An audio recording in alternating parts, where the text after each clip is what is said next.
So there's this sad story of a Nigerian student killing his girlfriend in one of the universities in Nigeria, and it has become a talking point expectedly. May I start by saying that I sympathize with the family of the deceased girl. She looked innocent. When she went to see the guy, obviously she never knew that she was going to lose her life. It is quite unfortunate that she lost her life in the process of going to see her boyfriend. Having said that, there are issues of law arising from here. I've listened to the guy's interviews, and he has said that, oh, he doesn't know what happened to the girl, that he just woke up to see that the girl was dead. I don't know if he wants the law to exonerate him by these statements that he is making, by this excuse that he is making.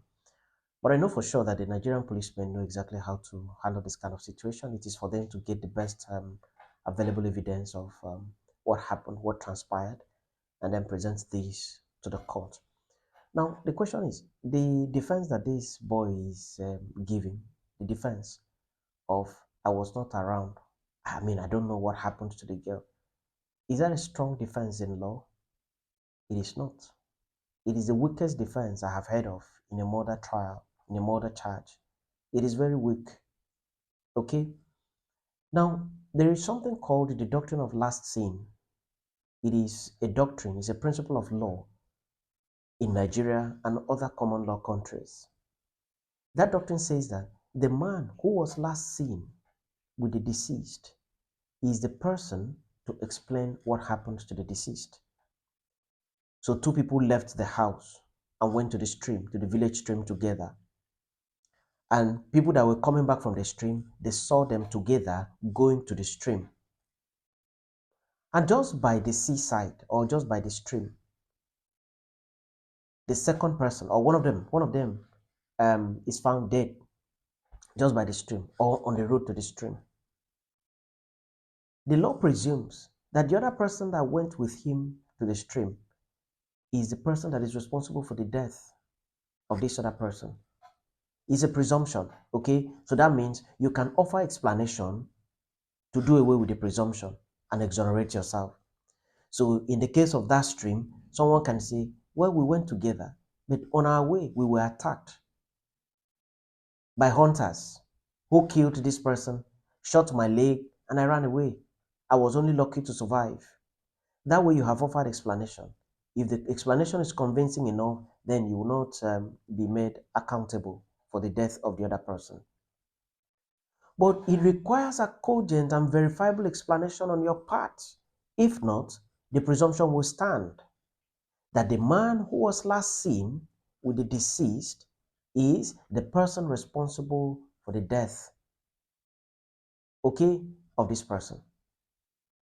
And so, in this case, the guy in issue was last seen with this girl, or the girl was found in his house. It is presumed in his residence. It is presumed that he is responsible for the death of this girl. And the onus on him, the burden on him is huge. It is not that he is explaining. He's just offering an explanation to say, I don't know what happened. No. The law says you know what happened. And for you to exonerate yourself, you must be able to give cogent and verifiable explanation.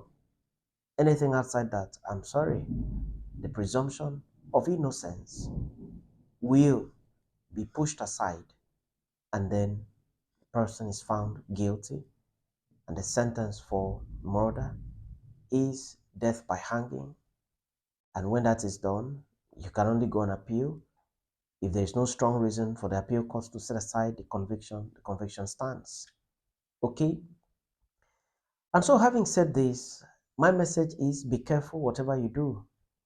If you have anybody in your residence, you must be careful because you owe that person a duty of care. If something happens to that person in your residence, please note very well that the law would require an explanation from you, and if your explanation is not good enough, you certainly go in for it. For a girlfriend that goes to a boyfriend's house, the boyfriend owes her a duty of care. And that duty is expected that nothing should happen to that girl. If anything happens to that girl, you're in trouble. You cannot just shrug your finger, your shoulders and say, I don't know what happened. No, you know what happened. That's what the law would say. The law will call you to explain. And therefore, there's need for people to be careful. There's no need killing a fellow human because murder is unacceptable to law. It's unacceptable to the various religions that we belong. And therefore, it's unacceptable to humanity. And therefore, there is no need causing the death of a fellow human. And for university students, you are not the first persons to be in the universities that you are. The universities have been there before you. Even if it's a new university, it's not the newest in the country. It doesn't mean that people have not been going to school. People have been going to school and graduating and coming back. So why is your own different? I've seen a situation in society where there is the prevalence of the Yahoo business where people want to do rituals and make a lot of money while in school and buy cars and then make their classmates to look stupid because they are not making the same kind of money. The money you're making is dirty money. You need to be careful about it. You need to be careful about the way you live in the university. And therefore, um, my advice to everyone in the university is go to the university, read your books, attend lectures, get your certificates, and then leave. You cannot be in the university forever. Leave to face other things. In fact, the real reality of life. I do hope that the police, as soon as possible, will let us know what's going on with that matter. We don't want this matter to be one of such matters that are swept under the carpet.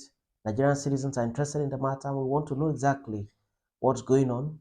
Is anyone going to court? Is there sufficient evidence to take someone to court? Then let Nigerian citizens know and make the arraignment as quickly as possible. Many thanks for watching. My name is Ekeminudim. I'm a legal practitioner, and I'm always glad to know that you are there learning law with me in the most informal way.